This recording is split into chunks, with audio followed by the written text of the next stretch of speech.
L'EREA pour une approche globale du parcours de l'élève. Oui, mais c'est quoi un EREA ? Un EREA, c'est un établissement régional d'enseignement adapté. C'est donc un établissement scolaire du second degré qui offre un enseignement et un accompagnement adapté de la 6e à la 2e année de CAP. Cet enseignement est dispensé par des professeurs des écoles, des enseignants du premier degré et des professeurs de lycée professionnel. Mais alors c'est comme une SECPA ? Bien pas exactement, la SECPA est une section d'enseignement général et professionnel adapté. Elle se situe dans un collège, ce qui facilite l'inclusion. Mais la SECPA n'est pas un établissement d'enseignement adapté. Contrairement à un EREA, elle ne dispose donc pas d'un secteur d'accompagnement pédagogique et éducatif. Un EREA dispose d'un secteur d'accompagnement pédagogique et éducatif. Ce sont des professeurs des écoles qui sont spécialisés en charge de l'aide et du soutien scolaire, de la prévention ou de la résolution des difficultés d'apprentissage, mais aussi de l'éducation à la citoyenneté au loisir et de l'éducation culturelle, artistique et sportive. Ces enseignants sont aussi référents du projet individualisé de formation des élèves. L'EREA permet donc une approche globale du parcours de l'élève. Il dispense un enseignement général adapté, un enseignement professionnel adapté, mais aussi un accompagnement pédagogique et éducatif, qui peut inclure aussi des prises en charge spécifiques suivant les besoins de l'élève. Elles peuvent prendre la forme de modules pédagogiques spécifiques, d'accompagnement méthodologique ou psychologique, ou bien d'aide spécialisée. Et tout cela permet à nos élèves de se rendre disponibles pour les apprentissages.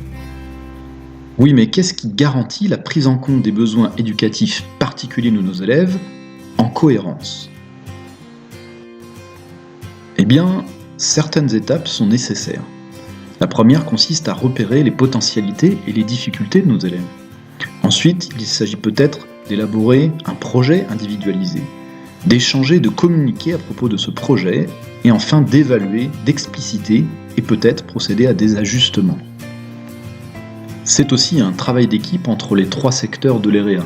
L'accompagnement pédagogique et éducatif dispensé par des professeurs des écoles spécialisés, l'enseignement professionnel adapté dispensé par des professeurs de lycée professionnel, et l'enseignement général adapté dispensé par des professeurs des écoles en classe. Tout cela favorise l'évolution progressive de l'élève, de la prise de conscience de soi, de son corps, de ses atouts et difficultés, vers l'insertion sociale et professionnelle. Bien sûr, tout ce travail ne peut pas être fait uniquement sur les temps de classe. Et c'est là un des avantages des établissements régionaux d'enseignement adapté. En EREA, les élèves bénéficient de l'accompagnement d'enseignants spécialisés, en premier lieu sur les temps d'enseignement général adapté, les temps de classe, mais aussi sur les temps d'enseignement professionnel adapté, les temps en atelier professionnel et en période de formation en milieu professionnel, mais aussi ils reçoivent un soutien sur les temps d'accompagnement pédagogique et éducatif. Accompagnement personnalisé, ateliers socio-éducatifs, temps d'autonomie, sortie responsable et temps de vie quotidienne. Tous ces temps d'accompagnement permettent la prise en charge globale du parcours de l'élève en cohérence, la continuité de l'accompagnement pédagogique et éducatif, la prévention et la résolution des difficultés d'apprentissage, et enfin la construction de l'identité sociale et professionnelle des élèves. Mais est-ce vraiment nécessaire ?